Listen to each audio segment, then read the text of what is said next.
নমস্কাৰ সকলো বিটিআৰৰ জিটি আৰু পিজিটি পৰীক্ষা দিয়া শিক্ষক শিক্ষয়িত্ৰীসকল, আপোনালোকলৈ এটা নটিচ লৈ আনিছোঁ। আপোনালোকে জানে যে বিটিআৰত যিটো জিটি আৰু পিজিটিৰ ডকুমেণ্টছ ভেৰিফিকেশ্যন প্ৰক্ৰিয়া অলৰেডি পিজিটিৰটো হৈ গৈছে।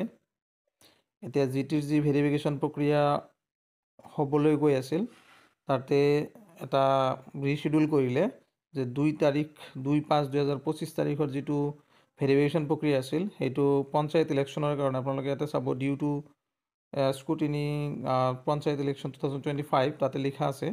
তাৰ কাৰণে 8/5/2025 তাৰিখলৈকে পষ্টপন কৰিলে, মানে এদিনৰহে ডেটটো পষ্টপন কৰিছে। 2 তাৰিখতটো অকল 8 তাৰিখত হ'ব। আগত যেনেকুৱা 6 তাৰিখত শেষ হোৱাৰ কথা আছিল, এতিয়া 8 তাৰিখত শেষ হ'ব। 2 তাৰিখৰ যিসকল কেণ্ডিডেটৰ ভেৰিফিকেশ্যন আছিল, সেইসকল কেণ্ডিডেটে 8 তাৰিখত ভেৰিফিকেশ্যনত যাব। বাকী সকলোৰে ভেৰিফিকেশ্যন ডেট ঠিকে থাকিব। অকল 2 তাৰিখৰ যি কেণ্ডিডেট আছিল, সেই কেণ্ডিডেটসকল 8 তাৰিখত ভেৰিফিকেশ্যনলৈ যাব।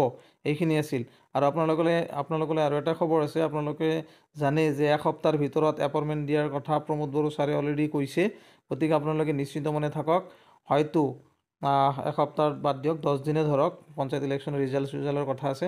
তো গতিকে আপোনালোকে 10 দিনে ধৰক, মে' মাহৰ, এইটো এপ্ৰিল মাহ চলি আছে, মে' মাহৰ আপোনালোকে লাষ্টৰ পিনে 20 তাৰিখৰ পৰা 25 তাৰিখৰ ভিতৰত মানে পূৰা মে' মাহিনাটো আপোনালোকে মানি লওক যে মে' মাহত আপোনালোকে এপইণ্টমেণ্ট পাব আৰু নিজৰ স্কুল নিজে চুজ কৰিব পাৰিব। বিটিআৰৰ এইটো এটা ভাল ফৰ্মুলা আছে যে বিটিচিত নিজে নিজৰ স্কুল চুজ কৰি ল'ব পাৰে, যে ক'ত ভেকেঞ্চি আছে তাতে আপুনি নিজে চিলেক্ট কৰিব পাৰিব। ধন্যবাদ সকলোলৈকে।